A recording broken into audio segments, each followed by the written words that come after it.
Bhavnagar Chitra marketing yard ખાતે આજે ખેડૂત પેનલની 10 બેઠકો માટેની મતગણતરીનો પ્રારંભ થયો હતો, જેમાં અંતે મતગણતરી બાદ યાર્ડની ચૂંટણીમાં ભાજપનો ભગવો લહેરાયો છે, જેમાં 10 બેઠકમાંથી 5 બેઠક કબજે કરી છે, જેમાંથી કુલ 17માંથી 12 બેઠક સાથે ભાજપે યાર્ડમાં સત્તા હાંસલ કરી છે। ભાવનગર માર્કેટિંગ યાર્ડમાં કુલ 17 બેઠક પરની ચૂંટણી, જેમાં 10 ખેડૂત પેનલ, 4 વેપારી અને 3 સરકારી બેઠકનો સમાવેશ થાય છે, જેમાં ચૂંટણી પૂર્વે વેપારી પેનલની 4 બેઠક બિનહરીફ થઈ ભાજપના ફાળે ગઈ હતી, જ્યારે ખેડૂતોની 10 બેઠક માટે યોજાયેલા મતદાન બાદ આજે યોજાયેલી મતગણતરીમાં ભાજપનો ભગવો લહેરાયો હતો। ખેડૂત પેનલની 10 બેઠક પૈકી 5 બેઠક ભાજપના ફાળે ગઈ હતી, જ્યારે અગાઉની 4 વેપારી અને 3 સરકારી બેઠક, જેમાં જિલ્લા રજિસ્ટ્રાર, ખેતીવાડી અધિકારી અને કોર્પોરેટર પણ ભાજપની પેનલને સમર્થન આપતા કુલ 12 બેઠક સાથે ભાજપની પેનલ યાર્ડમાં સત્તારૂઢ બની છે। આજના પરિણામોમાં ભાજપના દિગુભા ગોહિલ, સંજયસિંહ માલપર, રઘુભા ગોહિલ, રણછોડ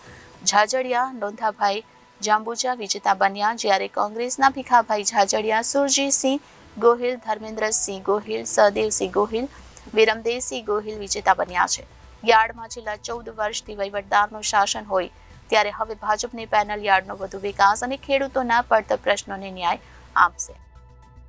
આજે ખેડૂત પેનલની ચૂંટણી હતી,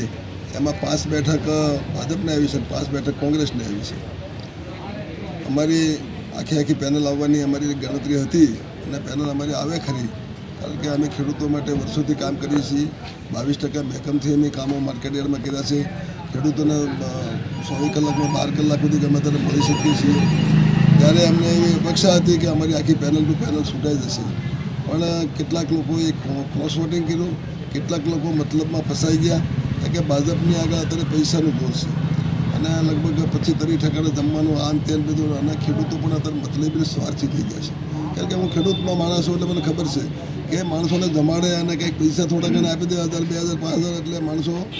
મતોમાં ફેરફાર કરી નાખે છે। જ્યારે અમારી વર્ષોથી પદ્ધતિ છે, 97થી હું માર્કેટ યાર્ડમાં ચેરમેન તરીકે કામ કરું છું, તો અમે કોઈ દિવસ જમવાનો કાર્યક્રમ રાખ્યો જ નથી, કે કોઈ દિવસ કર્યો નથી, કે કોઈને 1 રૂપિયો ક્યારે આપ્યો જ નથી। અને જે ભાજપવાળાએ પદ્ધતિ કરી, એ પદ્ધતિ પ્રમાણે એને એમ હતું કે બેના અમે આખી પેનલ કરી દઈશું, પણ અમે ભાજપને તો ચોખ્ખો ફાયદો જ છે, કારણ કે જે પૈસાથી અને લાલસોથી જે જમાડવાથી જે પૈસા લીધા છે, મને ખબર છે કે આ ભાજપમાંથી એકે આગેવાન ખેડૂતો માટે અહીં હાજર રહેવાનો નથી, મારી ગેરંટી છે, કારણ કે ખેડૂતોનું કામ, આ માર્કેટ યાર્ડનું કામ બહુ યાદું કામ છે, બહુ લેન્ધી કામ છે, અને એવો આ સામાન્ય પેનલમાં તમે એક માણસ જોશો તો કોઈને પેટ્રોલ પંપ મળતો છે, તો કોઈને કોન્ટ્રાક્ટ હશે, કે કોઈને ટોલ નાખવું હશે, કે કોઈક હશે તો કંઈ એને કંઈ ખબર નહીં પડતી હોય, આ ટાઈપના માણસો છે। જ્યારે અમારી પેનલમાં બધા ખેડૂતલક્ષી માણસો, સારા માણસો, ખેડૂતોના પ્રશ્નો સમજાય એવા માણસો, અને હું પણ અહીંયા ખેડૂતોના કામ ડાયરેક્ટર તરીકે પણ કરશું, અને આ માર્કેટ યાર્ડમાં સાફ સફાઈના જે કંઈ પ્રશ્નો છે એના માટે પણ અવાજ ઉપાડશું, અને કરપ્શન કરશે કે આ બધો બદલો લેવો,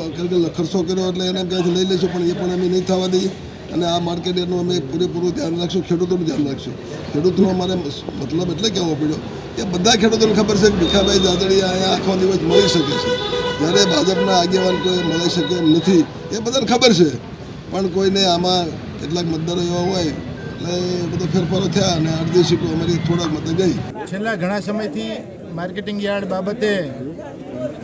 ખૂબ બધી વાતો થઈ રહી હતી, પરંતુ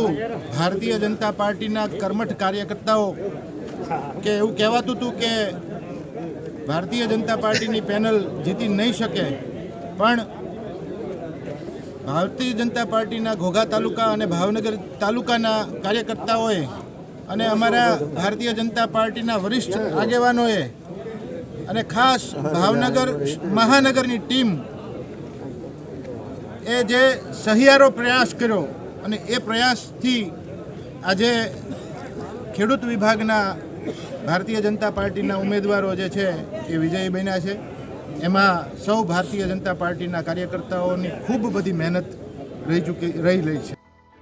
કેમેરામેન રસુલભાઈ સૈયદ સાથે રિપોર્ટર ફિરોઝ મલિક, જનાદેશ ન્યૂઝ, ભાવનગર।